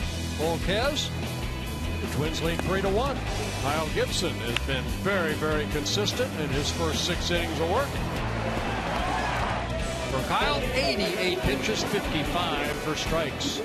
Out there to start and hopefully finish the 7th inning, facing the bottom third of the Kansas City lineup. But in Salvador Perez, the Kansas City team leader in terms of batting average, home runs 3, runs batted in 9. And ball 1 followed by strike 1. Perez now just 1 for 11 against Gibson. Gibson got a ground ball double play off his bat in the 2nd, then a liner to center in the 4th. 1-2.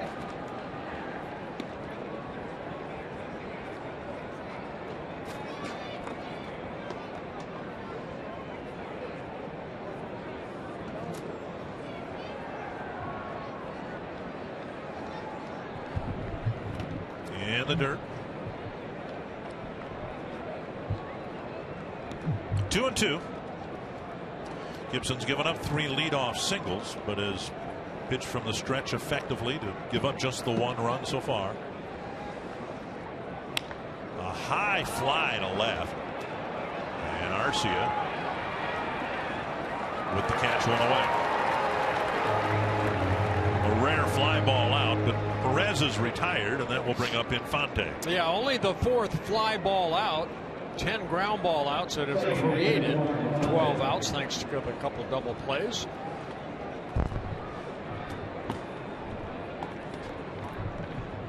Infante 0 for 2. A little number in front of the plate. Suzuki threw him out in the 3rd, and then he had a ground ball to Mauer. Actually, it was a little soft line drive. Gibson was a little late covering the bag, but he got there in time. So Infante's made contact twice, but not good contact by any means. 0-2. We saw the sink on that pitch right there.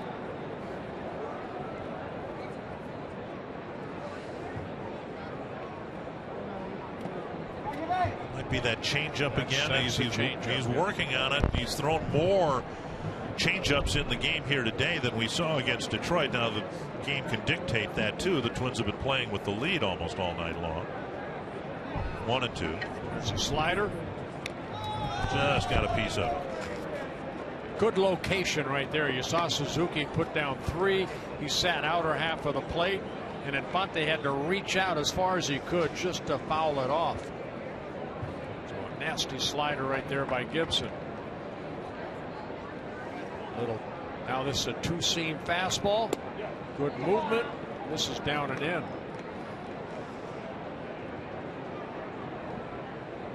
Infante fought off a good slider on the outside corner, got a piece of it, took a close pitch inside for ball 2. It's a changeup. Tap foul. I know that Neil Allen has to be happy with how effectively Gibson's pitched, but also mixing in that changeup more frequently. When against Detroit, he said he only threw it about 6-7 times. He didn't complete 4 innings, so he didn't have the depth of the ball game to use it. And now 3-2. Well, you don't want to walk this guy right here, Infante. He's been struggling a bit at the plate. Did pick up a couple hits the other day. Make him swing the bat. 100 total. 18's the most he's used in an inning. And a good at bat for Infante as he grounds a single through the hole. Gibson got ahead of him, ran the count full, and it's a 1-out single for the second baseman. Every weeknight, don't miss MLB Whip Around on Fox Sports 1 with highlights, instant analysis, and live look-ins from around the league. MLB Whip Around weeknights at 6 p.m. Central on Fox Sports 1, streaming live on Fox Sports Go. Gerard Dyson with a bouncer to second and a strikeout. Twins do have some action in the bullpen. Looks like Brian Dunsing and I believe Casey Feed is starting to loosen up. Kind of hard to tell by the uniform numbers tonight, but I think you're right.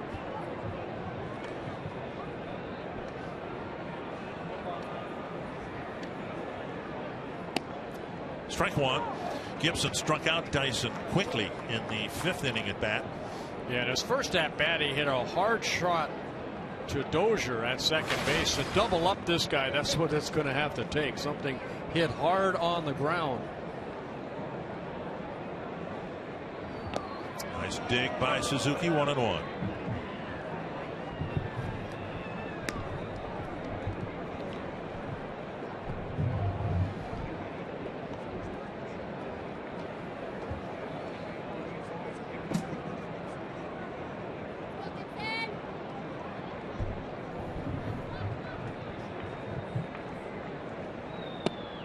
At the knees, 1-2. And that's, you know what, again, that's where he's been almost the whole game, down in the strike zone. And at 6'6", if you're down there, that means that you're creating a very good angle towards your catcher's glove.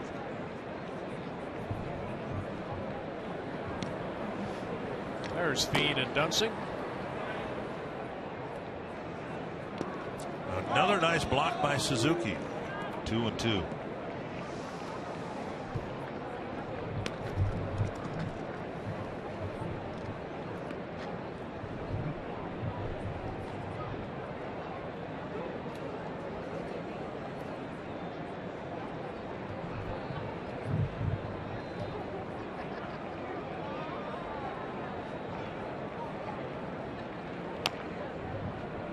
Double hit in the box. If Gibson wants to finish the 7th inning, he almost certainly would have to retire Dyson here. Right. Alcides Escobar on deck. Royals out hitting the Twins 8-4. All 8 Kansas City hits have been singles.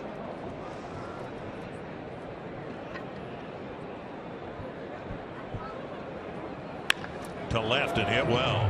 Arcia back there for the catch out, number 2. Dyson put a really good swing on that ball. Allowed second out. Yeah, sometimes you have to be lucky too. Dyson hit that ball sharply, but right at Arcia in left field. One of the best hit balls of the night for Kansas City, and now Escobar comes up with 2 away.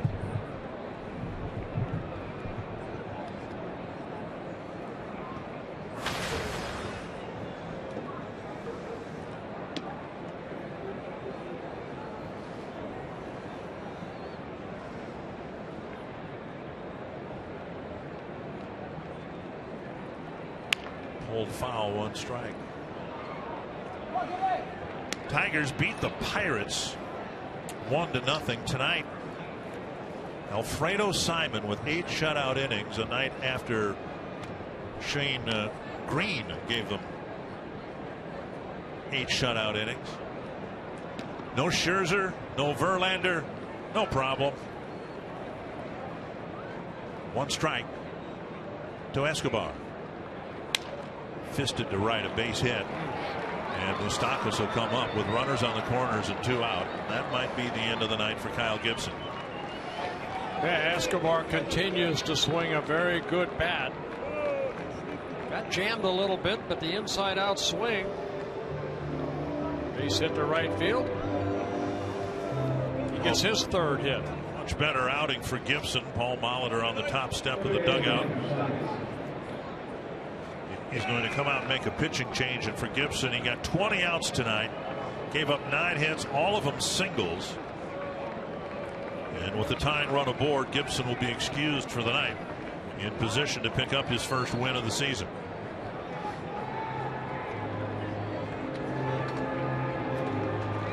And Gibson gets a well-deserved rousing ovation.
his first major league start against Kansas City. Yeah, for Gibson, that happened on June 29th of 2013.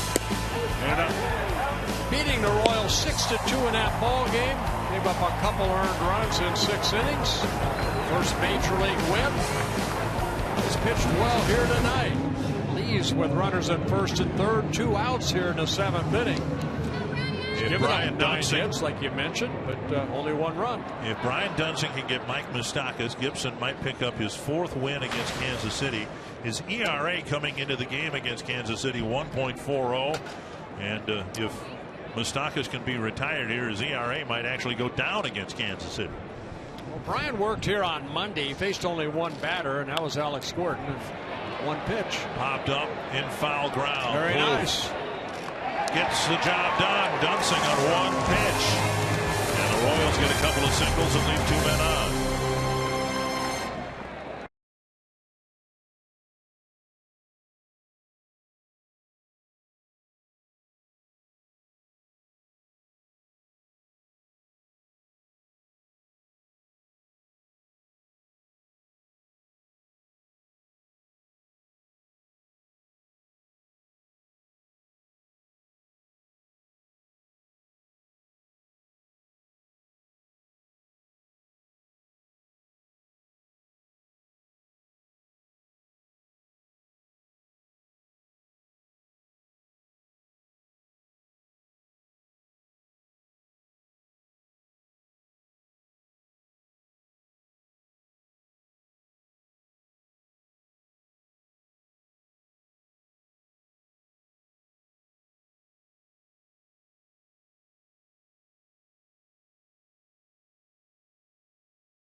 Very much. This copyrighted telecast presented by the authority of the Minnesota Twins and may not be reproduced or retransmitted in any form.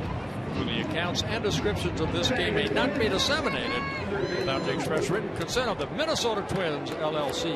You know, you keep reading it like that, you may have to go back on the field to make a living here. That wasn't very good. Oh, no, I thought that was excellent. I had a grape in my mouth. Oh, did you? Yeah. Okay, all right. Well, the Twins with a chance here to maybe pad the lead. We would anticipate Dunsing might get a chance to pitch into the 8th inning. There's Trevor Plouffe to lead off the Twins' 7th. Ball 1. Plouffe with the 2-out single to right field in the 4th inning, and then Arcia followed with a home run. That's why the Twins have 3-1 lead. The Royals had just tied the game in the top of the 4th inning, and that's something we touched on in the open. You know, been so many breakdowns for the Twins. They haven't done anything well to this point of the season. But it seems like more often than not, when the Twins scored, the other guys would get at least 1 on the board. And here today, it's been just the opposite. The Royals tied the game at 1, and the Twins came back with a 2 spot to retake the lead. Yeah, Edison Volquez, I think, has pitched a very good ball game. He made 1 mistake, and that was to Arcia. 1-2 to Trevor Plouffe. High fly to center. Kane hardly has to move. 1 down. Now, he's not the fly ball pitcher, or excuse me, the ground ball pitcher that Gibson is, but Volquez, I thought, has pitched very well. Of course, nice defensive plays behind him. The play early in the 1st inning, Kane making that great catch with bases loaded. But 6 strikeouts in the ball game. Went through a stretch between the 1st and the 4th inning, retired 11 straight, and now he's on that streak again. He's retired the last 8 Twin batters. Ball 1 to Arcia.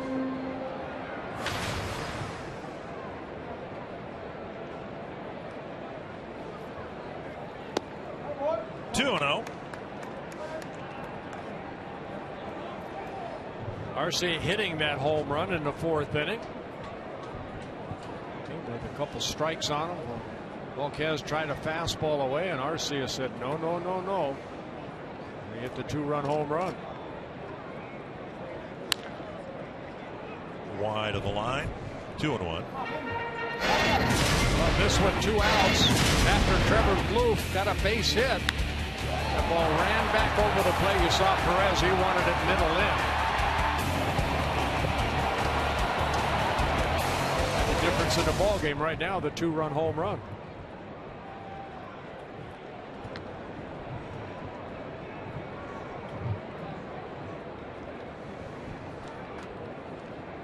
I have never seen a shift this extreme. I mean, it wouldn't take too much more to put all 4 infielders on the right side of the infield. I mean, look how close. It's Escobar. He's almost lined up directly behind the second base bag. It's down the left field line. Gordon chasing it, but it is back in the seats.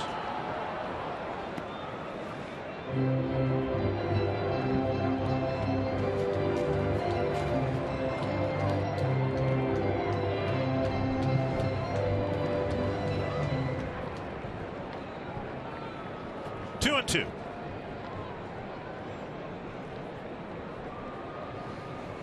There's that shift. And now a full count with Suzuki on deck. Volquez has 1 walk in the ball game. That was Torrey Hunter in the 1st inning.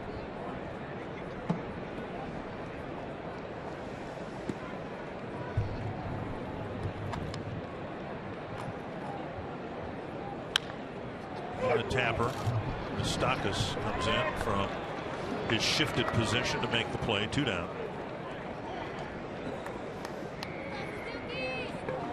And that'll bring up Suzuki. MLB.TV Premium, the #1 live streaming sports service, is celebrating 13 years. Watch every out-of-market game live or on demand in true HD on over 400 mobile and connected devices. Real-time highlights, live look-ins, pitch tracking, widget, and more. Every night on every device. Blackout and other restrictions apply. Visit MLB.TV for details. Suzuki 0 for 2. Bouncer to second. A fly to center. Ball 1.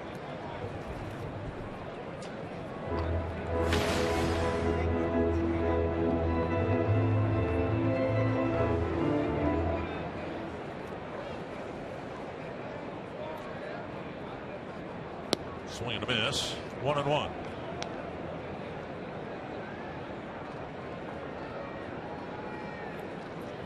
Tigers with just 1 loss. The Royals have yet to lose. If the Twins hang on and win this game, there'll be a dead heat between 2 really good teams in the American League Central. Breaking ball over. Good curveball there. Volquez, 31 years old, from the Dominican Republic, grew up as a kid idolizing Pedro Martinez, and then later had a chance to not only meet him but also work out with him. Man alive. Wow, nasty. And the Twins go down quickly. 10 in a row set down by Volquez since the Arcia home run.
Cup playoffs are about to begin, and we've got you covered on Fox Sports North. A 1-hour edition of Wild Live Thursday night at 7:30, plus a 1-hour postgame show. And then Saturday, a 1-hour edition at 1 o'clock as the Wild get ready to take on the St. Louis Blues. And then we'll have a 1-hour postgame show. And now back to Twins baseball. All right, thank you, Jeff. Brian Dunsing is done for the night, having thrown one pitch to get Mike Moustakas. Better get some ice. I thought there might have been a chance the Twins would bring him back because, Kane's a right-hander, Hosmer's a lefty, Morales a switch hitter, and the fourth batter here in the 8th inning, lefty Alex Gordon. But it is Casey Fiend back on the mound for the first time since his initial outing in the Detroit series. Yeah, back on Thursday in Detroit. He came in, slipped on the mound after his outing, which was a good outing, 1-2-3 inning. He shoulder bothered him a little bit. Shane Robertson taking over for Arcee in left field. Strike at the knees to Lorenzo Cain, 1 for 3 on the day. Then Hosmer, then Morales. Yeah, anyway, this is only the second appearance of the year for Casey Fiend.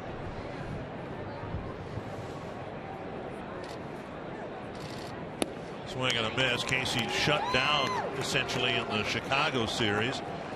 And the Twins, unless they needed him, would have preferred to give him Monday off as well. Yesterday was an off day on the schedule, so he hopefully is ready to go. He gets ahead of Cain quickly, 0-2.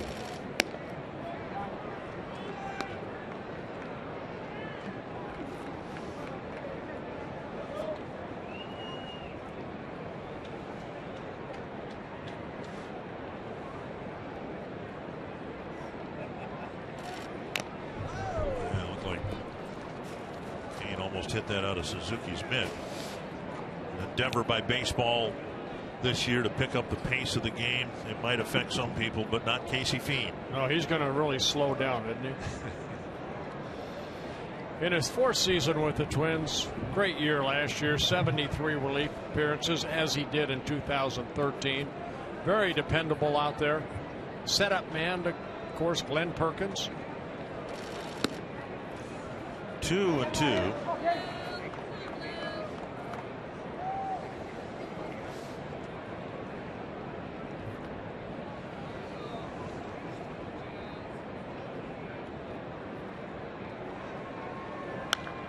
Fouled away into the seats.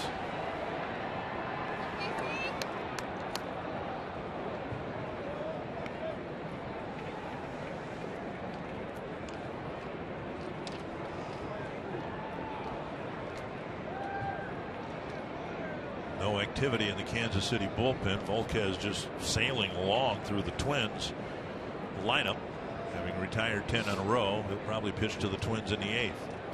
And Fiend strikes out Cain on a cutter. Yeah, that cutter slider down and away, and Cain goes out of his element to swing at a ball probably off the plate, but Casey Fiend picks up a strikeout. Suzuki sitting away. Good pitch right there. Great location. Fiend last year was statistically tougher on left-handers than right-handers, and so Paul Molitor deciding to bring in a very fresh arm to face at least one left-handed batter here in the 8th. That just missed the inside corner, 2-0. He thought he had the inside corner. Morales, a switch hitter on deck.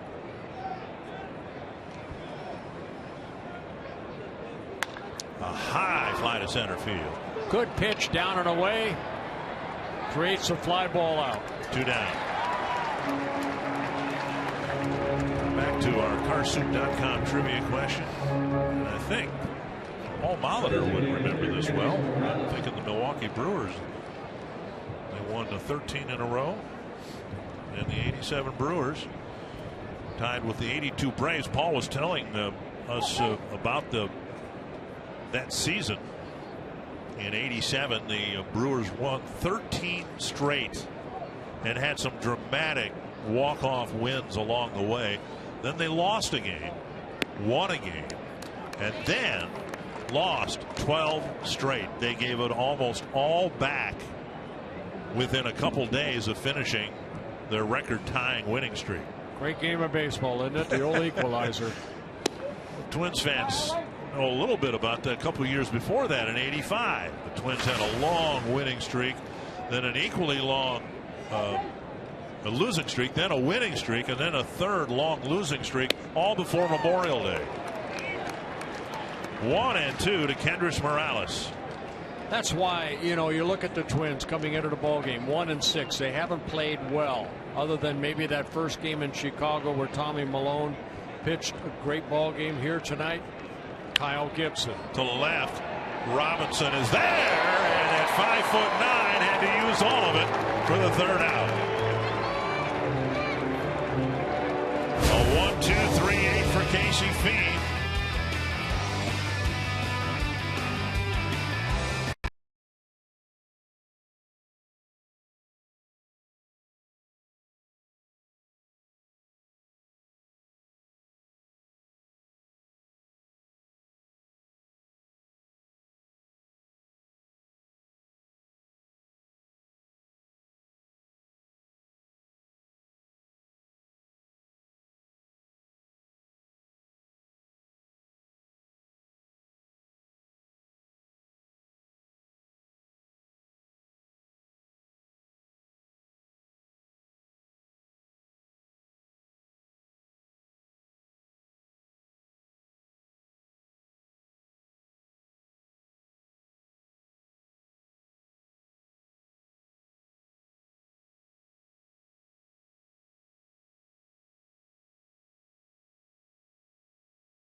Over the Royals. We hope you'll stay with us after the final out. We'll bring you Twins Live, presented by CenturyLink, and look at a great outing from Kyle Gibson tonight. 6 2/3 innings to bounce back from a bit of a rocky start last week in Detroit against the Tigers.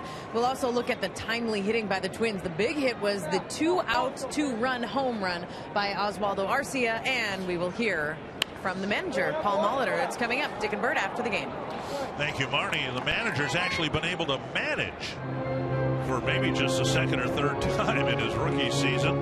You know, he's been able to make some late inning moves that, you know, whether they turn out or not, at least they're instrumental in the outcome of the game.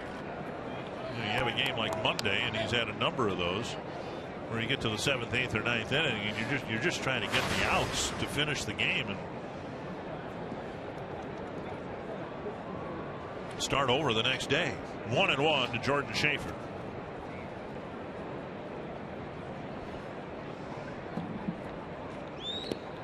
Two and 1.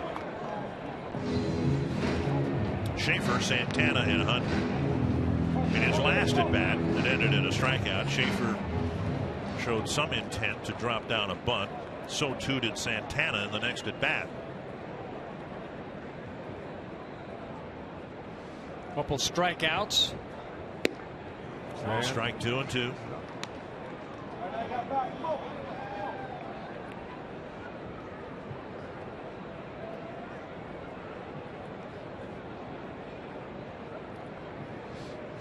.73 of the 101 pitches have been strikes for Volquez. On the ground, hit weakly to Moustakas, who kicks it forward with his glove. The speedy Schaefer's aboard via a gift. Yep. Only the second error for the Royals so far this year. Talked about their defense. A miscue right there by a very good fielding third baseman. And now the speedy Schaefer at first base. A lot of different ways that Paul Molitor can play this. Leadoff batter Santana can bunt. Schaefer can steal. Try to put the hit and run on. Remember Tom Kelly and then Ron Gardenhire too saying it took, well, maybe with the unbalanced schedule now, maybe 1 year, but Tom would say it took 2 or 3 years to try to figure out the other manager tendencies and what they like to do. So as Paul Molitor is going through a learning curve and managing, there goes Schaefer on the first pitch, and Perez throws him out with what a ease. throw. What a throw by Salvador Perez, right on the mark. Second time that Schaefer has been thrown out in 2 stolen base attempts on the year. Got a pretty good jump right here, but watch Perez come out and a perfect throw. Got rid of it quickly. Escobar gets it and tags out Schaefer. One down. 1-0 to Santana, so that takes care of the Moustakas error. Santana lifts it high to right center field, chased by Dyson. 2 down. And that'll bring up Hunter, but first you can pick up your glove. Check out the new for 2015 Weekend Warrior ticket package. Get all Friday, all Saturday, or all Sunday home games. Become a Twins season ticket holder and get your ticket to summer. Call 800-33-TWINS. Visit twinsbaseball.com/weekendwarrior for more information or to place a deposit. Hunter with a walk and a couple of flies to right. And he takes strike 1. Have not seen a lot of Volquez. You know, I mean, see him on TV, mainly in the National League with the Reds and the Pirates and the Padres. This guy changes speeds well, good location. And that ball, I think, hit the bag and skipped on Infante. Hunter gets a 2-out single. Yeah, right back up the middle. Torrey Hunter with 2 outs. Got a fastball. Volquez falling off the mound a little bit. Ball hit right back up the middle. See if this doesn't kick off the base. Well, maybe something allowed that ball. Yeah, it did. Looked like it hit the corner of the base and stayed down. Trip to the mound for Ned Yost. He's going to make a pitching change. And another good outing for a Kansas City starting pitcher. The Twins get into the Royal bullpen in the 8th.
Combine your love of the Twins and Gophers by attending University of Minnesota night at Target Field on May 1st against the White Sox. Find out how to see the game and receive a limited edition maroon and gold Twins cap. Visit twinsbaseball.com/U of M for tickets and more information. Twins hope to get Glenn Perkins into that game as a closer.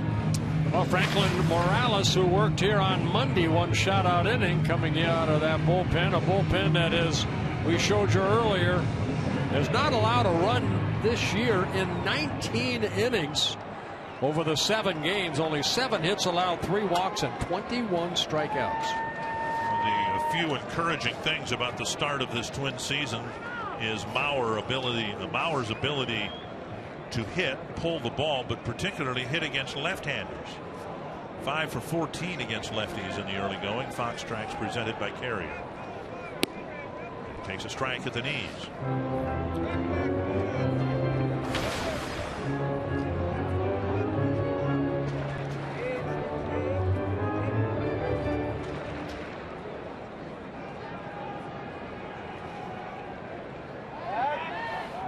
And nearly picked him off. Yeah. Torrey stood still for a while, able to get back quickly. Remember what he did in Chicago in the 9th inning. Stealing second and then scoring from second on an infield hit.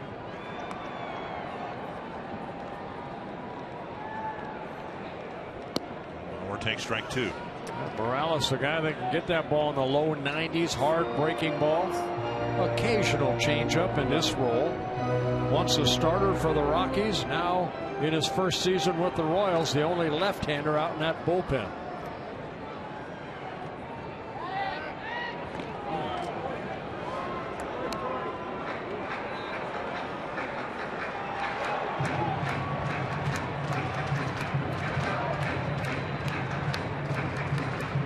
Strikes on a batter, and that usually enhances the chances of a stolen base attempt. But Joe's, for most of his career, been a really good 2-strike hitter.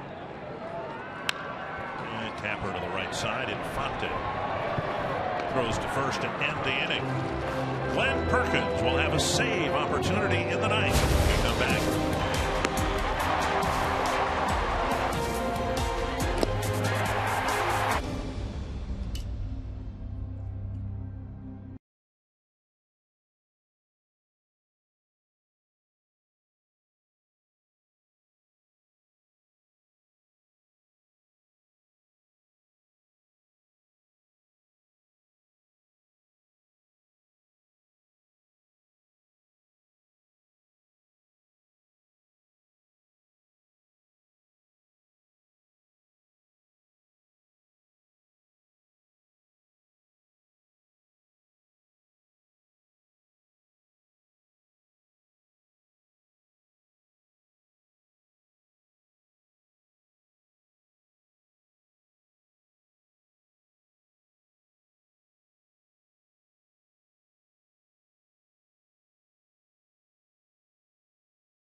Oswaldo Arcia's 2-run home run back in the 4th inning. The margin as we go to the 9th.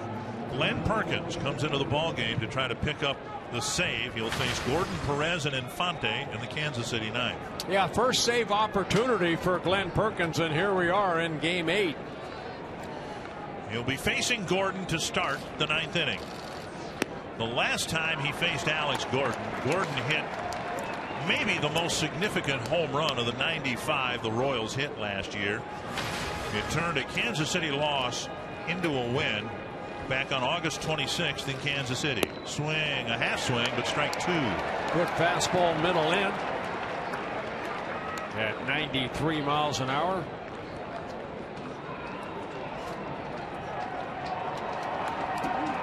Perkins 34 saves, 70 saves over the last 2 seasons. Just off the outside corner at 95 miles per hour.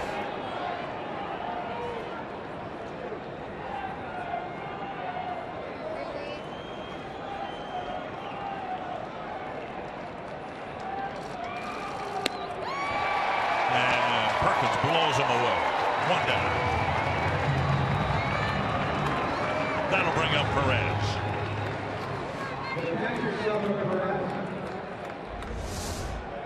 Well, Perk pretty much just saying, here, I'm going to challenge you with a 95-mile-an-hour fastball, and Gordon swung through it.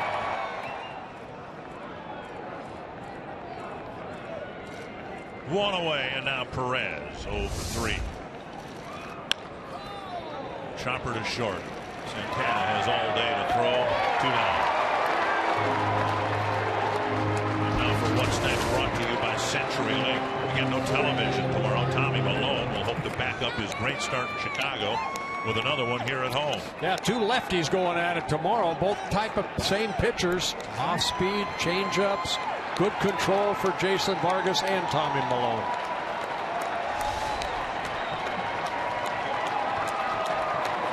Infante 1 for 3. A great at bat to pick up a 1-out single his last time up. Fastball inside at 94.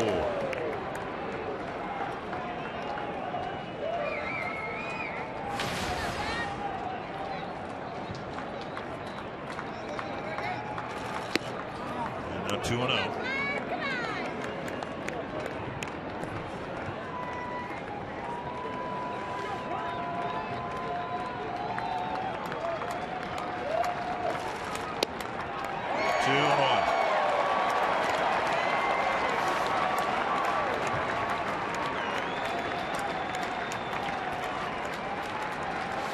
This is the way the Twins, you imagine winning a ball game. The starter go deep into the game, have the relievers come in and set up this guy right here, Glenn Perkins.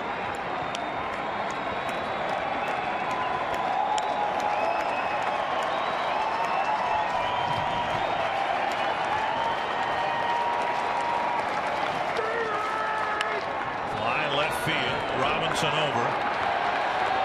As poorly as they played Monday, the Twins come back with an equally good performance.